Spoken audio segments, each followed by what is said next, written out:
നമസ്കാരം. ഒന്ന് ചിന്തിച്ചു നോക്കൂ.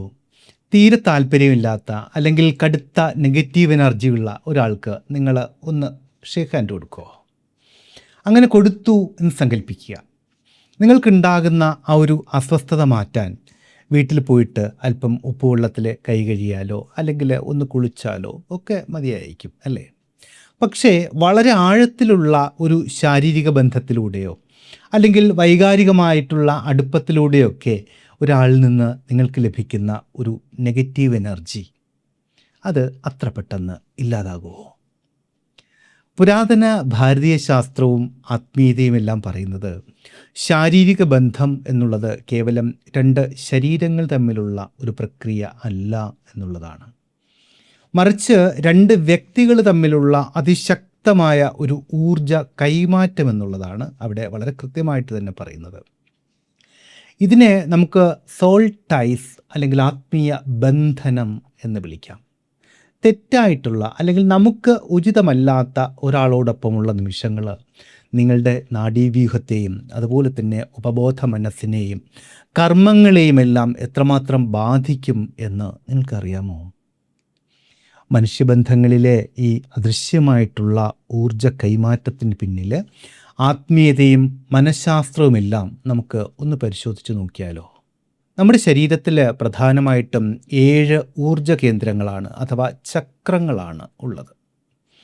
ഇത് ശാരീരിക ബന്ധങ്ങളുമായിട്ടും അല്ലെങ്കിൽ വികാരങ്ങളുമായിട്ടുമൊക്കെ ബന്ധപ്പെട്ടിരിക്കുന്നത് നാഭിക്ക് താഴെയുള്ള, അതായത് പൊക്കിൾക്കൊടിക്ക് താഴെയുള്ള സ്വാധിഷ്ഠാന ചക്രയാണ്.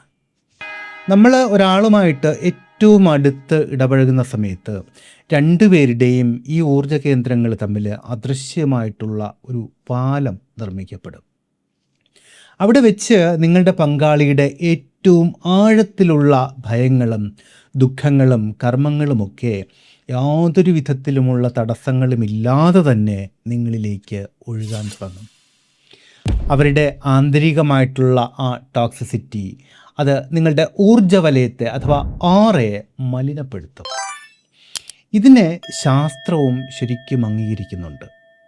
ശാരീരിക ബന്ധത്തിൽ ഏർപ്പെടുന്ന സമയത്ത് തലച്ചോറിൽ ഓക്സിറ്റോസിൻ, ഡോപ്പമിൻ തുടങ്ങിയ ഹോർമോണുകളെല്ലാം വളരെ കൂടുതൽ തന്നെ ഉൽപ്പാദിപ്പിക്കപ്പെടും. പക്ഷേ നിങ്ങളുടെ പങ്കാളി കടുത്ത മാനസിക പ്രശ്നങ്ങളുള്ള ഒരാളാണെങ്കിൽ ഈ ഹോർമോണുകൾ നിങ്ങളുടെ കണ്ണ് കെട്ടുകയും അല്ലെങ്കിൽ അവരുടെ തെറ്റുകൾ കാണാൻ നിങ്ങൾക്ക് സാധിക്കാതെ വരികയും ഒക്കെ ചെയ്യും. ശാസ്ത്രീയമായിട്ട് ഇതിന് ട്രോമ ബോണ്ടിങ് എന്ന് വിളിക്കാം. ഇനി ഇതിൻ്റെ ഏറ്റവും പ്രധാനപ്പെട്ട ഒരു മനഃശാസ്ത്രവശം പറയാം.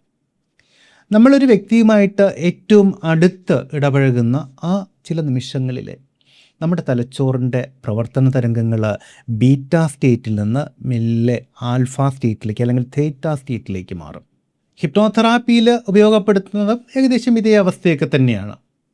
അതായത് ഈ നിമിഷങ്ങളിൽ നിങ്ങളുടെ മനസ്സ് പൂർണ്ണമായിട്ടും ഒരു ട്രാൻസ് സ്റ്റേറ്റിലായിരിക്കും, ഒരു മയക്കം, ഒരു അർത്ഥബോധാവസ്ഥയിലൊക്കെ ആയിരിക്കും. ഇവിടെ നിങ്ങളുടെ ഉപബോധ മനസ്സിൻ്റെ വാതിലുകൾ ഒരു വിധത്തിലുമുള്ള നിയന്ത്രണങ്ങളുമില്ലാതെ പൂർണ്ണമായിട്ടും തുറക്കപ്പെടും. അതാണ് അതിൻ്റെ ഏറ്റവും സാരമെന്ന് പറയുന്നത്, സമ്മറി എന്ന് പറയുന്നത്. അപ്പോൾ അതുകൊണ്ട് തന്നെ ഈ സമയത്ത് നിങ്ങളുടെ പങ്കാളിയുടെ ആ ഒരു മാനസിക അവസ്ഥ ഒരു ഹിപ്നോട്ടിക് സജഷൻ പോലെ തന്നെ നിങ്ങളുടെ ഉപബോധ മനസ്സിലേക്ക് വളരെ വേഗത്തിൽ പതിയും. അതുകൊണ്ട് ഒരുപക്ഷെ ഒരു കാരണവുമില്ലാതെ അടുത്ത ദിവസം മുതൽ തന്നെ നിങ്ങൾക്ക് കടുത്ത സങ്കടമോ അല്ലെങ്കിൽ ദേഷ്യമോ ഒക്കെ തോന്നിയേക്കാം. അങ്ങനെ തോന്നുകയാണ് എങ്കിൽ ഒന്ന് മനസ്സിലാക്കൂ, അത് നിങ്ങളുടേതല്ല വാസ്തവത്തിൽ. മറിച്ച് നിങ്ങൾ ആ വ്യക്തിയിൽ നിന്ന് ആത്മീയമായിട്ടും മാനസികമായിട്ടുമൊക്കെ സ്വീകരിച്ചതാണ് ആ വൈകാരികമായിട്ടുള്ള ഭാവങ്ങൾ. ആത്മീയ ഗുരുക്കന്മാർ വളരെ കൃത്യമായിട്ട് ഇതിനെ പറയാറുണ്ട്. ഒരാളുമായിട്ടുള്ള ആ ശാരീരിക ബന്ധത്തിൻ്റെ എനർജി ഏകദേശം 7 വർഷത്തോളം നമ്മളിൽ നിലനിൽക്കും എന്ന്. സയൻസ് ഇതിനെ വിളിക്കുന്ന പേരാണ് ലിംബിക് റെസൊണൻസ് എന്ന്. അതായത് രണ്ടുപേരുടെയും നെർവസ് സിസ്റ്റം തമ്മിൽ ഒരു സിങ്കിങ് നടക്കും. അതിലൂടെ പങ്കാളിയുടെ സ്ട്രെസ്സ് നിങ്ങളുടെ കോശങ്ങളിലേക്ക് ഒരു ഓർമ്മയായിട്ട് അല്ലെങ്കിൽ സെല്ലുലാർ മെമ്മറി ആയിട്ട് രേഖപ്പെടുത്തപ്പെടും. ഇനി ഇതൊന്ന് ചിന്തിച്ച് നോക്ക്. നിങ്ങൾ വളരെ നല്ല ഒരു കുളിയൊക്കെ കഴിഞ്ഞ് ശരീരം നല്ല വൃത്തിയാക്കി നല്ല ഫ്രഷായിട്ട് നിൽക്കുകയാണ് എന്ന് കരുതും.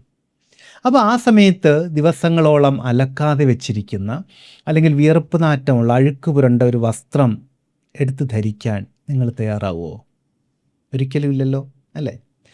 നമ്മുടെ മനസ്സിൻ്റെയും ആത്മീയ ഊർജത്തിൻ്റെയും ഒക്കെ കാര്യവും ഇതുപോലെ തന്നെയാണ്. നിങ്ങളുടെ ശരീരം പോലെ തന്നെ പരിശുദ്ധമാണ് നിങ്ങളുടെ മാനസിക ഊർജവും. അതുകൊണ്ട് കടുത്ത നെഗറ്റീവ് എനർജിയുള്ള ഒരാളുമായിട്ട് നിങ്ങൾ ആഴത്തിലുള്ള ഒരു ബന്ധത്തിൽ ഏർപ്പെടുമ്പോൾ യഥാർത്ഥത്തിൽ നിങ്ങൾ ചെയ്യുന്നത് ആ അഴുക്ക് പുരണ്ട വസ്ത്രം എടുത്ത് ധരിക്കുന്നതിന് തുല്യമായിട്ടുള്ള ഒരു കാര്യമാണ്.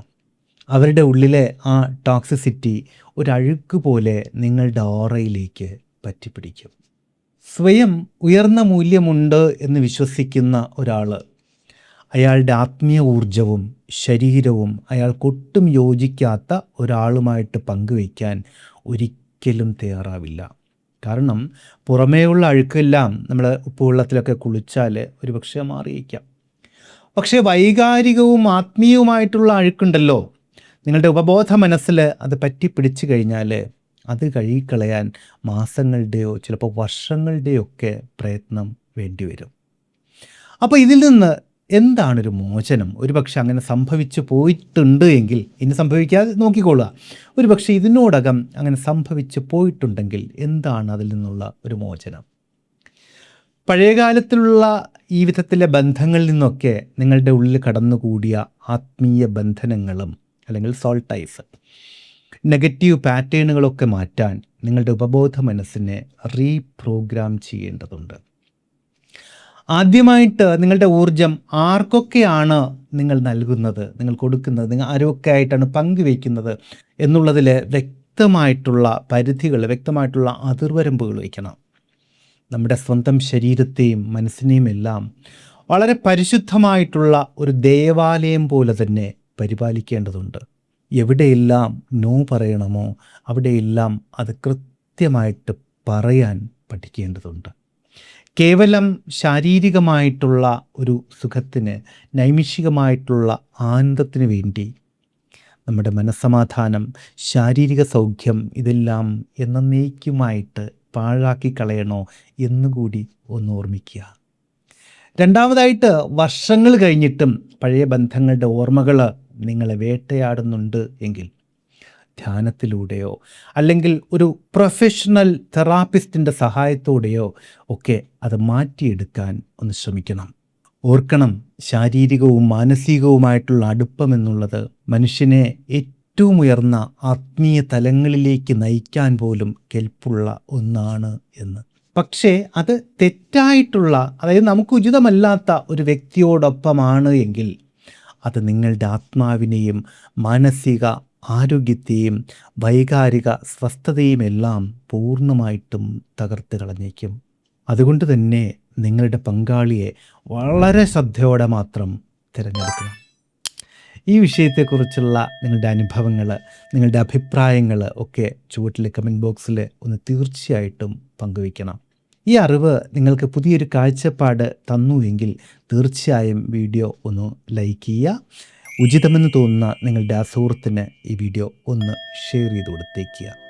അപ്പോൾ മറ്റൊരു മികച്ച വിഷയവുമായി വീണ്ടും കണ്ടുമുട്ടാമെന്ന ശുഭപ്രതീക്ഷയോടുകൂടി തൽക്കാലം ഇവിടെ പറഞ്ഞു പിരിയുന്നു. സ്നേഹപൂർവ്വം, അശോക് നാരായൺ. Thank you.